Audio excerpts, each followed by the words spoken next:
Aujourd'hui, j'ai envie de te parler des bases techniques en pole dance qui font toute la différence. Pas de figures, pas de tricks impressionnants, mais des fondamentaux qui permettent à une posture de devenir stable, confortable et sécure. Si certaines postures te semblent très fatigantes et très demandeuses en force, ça n'est pas forcément que la posture n'est pas de ton niveau ou justement que tu manques de force, mais souvent c'est un problème de technique. Peut-être que tu n'engages pas là où il faut au bon moment. Et dans cette vidéo, je vais te donner les 3 piliers, les 3 fondamentaux des erreurs que je retrouve quasiment systématiquement lorsque les élèves n'arrivent pas à une posture. Allez, c'est parti, je t'explique tout cela. Le premier pilier fondamental lorsque je fais de la pole dance, c'est l'engagement du bras et des épaules. Quand je viens faire de la pole, il va falloir que j'arrive à tracter avec mes bras pour emmener mon corps vers le haut. C'est difficile, je ne te dirai pas l'inverse. Mais encore faut-il arriver à faire le bon mouvement. Tracter, c'est différent de se suspendre. Là, je n'ai pas d'engagement et là, je viens chercher l'engagement. Si je te montre de l'autre côté, je vais venir dans un cas, j'attrape la barre et je vais me laisser suspendre. Dans l'autre cas, je vais emmener mon épaule bien basse et avoir cette intention de venir engager tous les muscles de mon bras et du dos pour aller chercher cette traction. Tu peux te donner l'image d'avoir envie d'emmener la barre vers le sol au maximum. Par exemple, quand je fais un écureuil, alors les mains, plus elles sont hautes, plus c'est difficile, je vais avoir cette intention de venir engager d'une part la force dans mes bras, mais également, regarde bien, dans mes épaules. Je les descends vers le bas, j'emmène mon corps. Alors attention, j'ai dit vers le bas, j'ai pas dit d'avoir envie de les resserrer.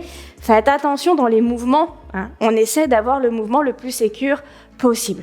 Donne-toi vraiment cette intention d'emmener la barre vers le sol et déjà là, ce sera une bonne idée. Pareil, lorsque je viens faire la chaise, mon bras intérieur, lui, emmène la traction. Alors que le bras du bas, lui, va être dans une poussée. Il va repousser la barre en direction du sol dans une diagonale. Il n'est pas à côté de l'autre, il n'est pas non plus au niveau de mon aisselle, il est à peu près à la moitié de mon corps, voire même un peu en bas, parce que mon but pour ce bras extérieur est de soulever le corps du sol. Ça va m'aider. Et là, la main intérieure, elle est là pour me maintenir vers le haut. Donc dans cet engagement de half bucket, je vais venir avoir le bras à l'intérieur qui va tirer en traction comme s'il voulait emmener la barre, elle, vers le sol. J'écarte mon épaule de mon oreille et le bras extérieur, lui, se place au niveau de mon nombril ou légèrement en bas pour venir repousser la barre. Et ainsi, avoir les pieds qui se soulèvent du sol. Si je te fais la chaise en spin, le bras intérieur qui va tracter, le bras extérieur qui va repousser à peu près au niveau du nombril. Tu peux le placer tout de suite. Un pas jambe intérieure, tu pivotes, tire et pousse dans le bras du bas. Je suis vraiment dans un engagement musculaire de mes deux bras. Les deux travaillent et non pas seulement le bras intérieur. Ainsi, si tu ne fais que tirer, tu vas très vite te fatiguer, alors que si tu répartis la charge sur tes deux bras, ce sera déjà plus facile. Pense également à bien engager les muscles de tes épaules, à avoir cette intention de descendre la scapula bien basse dans ton dos pour venir engager non pas que le bras, mais le bras et les épaules, le dos au maximum. Plus je prends différents muscles, plus ce sera facile. Si je cherche qu'un serrage, ça sera beaucoup plus difficile. Et donc si on résume, beaucoup de blocages viennent du fait que l'on ne sait pas engager notre force au bon endroit, au bon moment. Le deuxième pilier pour pouvoir réussir nos postures de pole, c'est l'engagement de notre centre, c'est-à-dire les abdos, les fessiers, le bassin, toute cette zone-là qui doit être sécure, stable, c'est-à-dire qu'elle ne doit pas partir dans tous les sens quand je les engage. Il va donc falloir travailler les muscles profonds ainsi que les abdos, les fessiers et même les muscles du dos. Prenons l'exemple du pencil. Lorsque je fais un pencil, Je dois avoir le bassin et les abdos bien engagés. Bien sûr, les jambes aussi, mais si mon centre n'est pas engagé, ça va donner quelque chose comme ça. Je vais venir faire un pencil et puis mes jambes vont venir, hop, se décaler et tu vas tourner vers l'avant. Tu n'as pas maîtrisé l'engagement musculaire que tu as au niveau de ton centre, abdos, fessiers, le bassin, la totale pour venir garder ton positionnement. Quand tu viens faire ce genre de posture, il faut imaginer que ça fait un bloc. C'est-à-dire, bien sûr, dans mon pencil, j'ai ma traction de bras. Peut-être que ta traction de bras est très bonne quand tu es hors spin, lorsque tu es vraiment classiquement, tu as peut-être une bonne force de bras. Sauf que, si je ne viens pas chercher, moi j'imagine toujours un peu les rugbyman, fort. Je vais venir chercher à remonter le périnée, à engager mes abdos pour venir rentrer mon nombril à l'intérieur et je vais serrer mes fessiers au maximum. Bien sûr, plus je serre les jambes, plus c'est facile, plus elles sont écartées, plus elles ont tendance à voler. L'engagement des jambes sera important par la suite, mais déjà il va falloir que ce centre reste stable. Si tu te donnes l'indication d'avoir donc ton regard qui regarde la barre dans ta traction et que ton bassin tu veux qu'il reste face à la barre, déjà ça t'aidera un petit peu.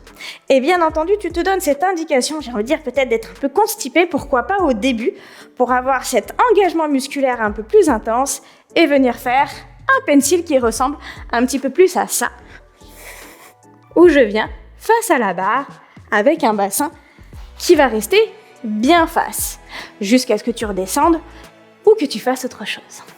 Donc ce centre, c'est ce qui va te permettre la stabilité de tout ton corps. Et donc tu peux imaginer que si tu n'es pas bien engagé au niveau de ton bassin, c'est tes bras qui vont essayer de compenser le manque de renforcement musculaire et donc ça devient très difficile. Tu auras beau essayer de serrer tes jambes pour pointer tes pieds ou même flexer pour avoir les jambes tendues et bien tractées dans tes bras. Si au niveau de ton bassin, c'est très flottant, alors ce sera compliqué pour toi de venir maîtriser cette posture. Pense à bien engager et tu verras que ce sera bien plus facile de répartir donc la force et pour tes bras, beaucoup plus facile de tenir ton pencil. Le troisième pilier est ce que j'appelle l'accroche active. Accroche active, ça veut dire quoi? Ça veut dire que quand je cherche à accrocher par exemple ma jambe extérieure dans un outside leg hang, mon accroche de genou est actif. Ça n'est pas juste poser le genou sur la barre. Non, ça ne sert à rien. Je vais venir serrer mon genou à la barre au maximum. Bien entendu, il y a des histoires de technique également, de placement et tout. Mais même si je suis bien placée, bien positionnée, si je ne viens pas donner de l'activation à un engagement musculaire pour venir serrer la barre, alors mon outside va glisser vers le sol. Je te parle de cet engagement pour le genou, mais bien entendu, c'est valable pour tout. C'est valable pour les chevilles, c'est valable pour les serrages, c'est valable pour les coudes. Tous les grips que l'on peut avoir doivent être actifs. Si je n'active pas musculairement, ça glissera à chaque fois et tu n'arriveras pas à faire ta posture. Pour te montrer avec l'outside, si je viens simplement placer mon genou sans serrer, ça glisse. Si je serre, ça ne glisse pas. Je desserre, je serre. À toi de venir chercher cet engagement musculaire. C'est-à-dire que quand je me place là et que je viens mettre ma jambe bien placée en diagonale, je vais venir serrer, mais je vais en 1 pousser mon genou contre la barre, en 2 descendre mon talon vers ma fesse et j'active les muscles. C'est-à-dire que tu vois là, quand j'active, ça me fait remonter un peu mon bassin vers le haut. Mon talon a envie d'aller vers l'intérieur, ma jambe a envie de serrer. J'ai vraiment un ensemble qui vient faire bloc. Si j'active pas, j'ai beau poser mon genou, mon pied vient vers le ciel, ça descend vers le sol. Il est donc très important de venir garder ton engagement ou en tout cas de donner ses intentions pour que la construction musculaire puisse se faire. Ces 3 piliers, je les trouve vraiment dans toutes les disciplines aériennes.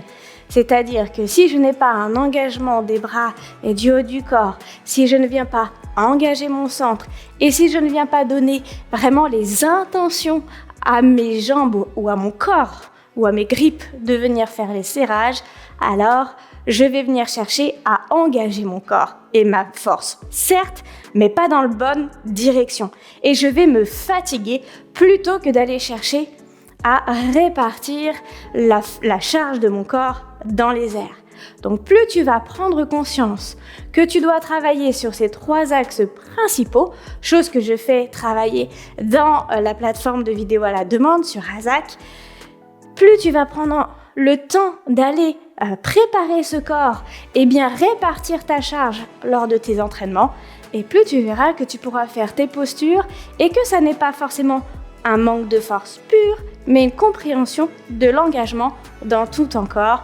Et là, tu vas me réussir à me faire de super belles postures et même des super beaux combos parce que tu vas pouvoir aller très loin dans ta progression. N'hésite pas également à me faire des commentaires pour me dire ce que tu as pensé de cette vidéo, quel est ton problème à toi, qu'est-ce que tu penses qui te fait stagner, ou si tout simplement cette vidéo t'a permis de comprendre certaines choses. Plus nous allons pouvoir échanger et plus je vais pouvoir t'aider. À très bientôt pour de nouvelles vidéos.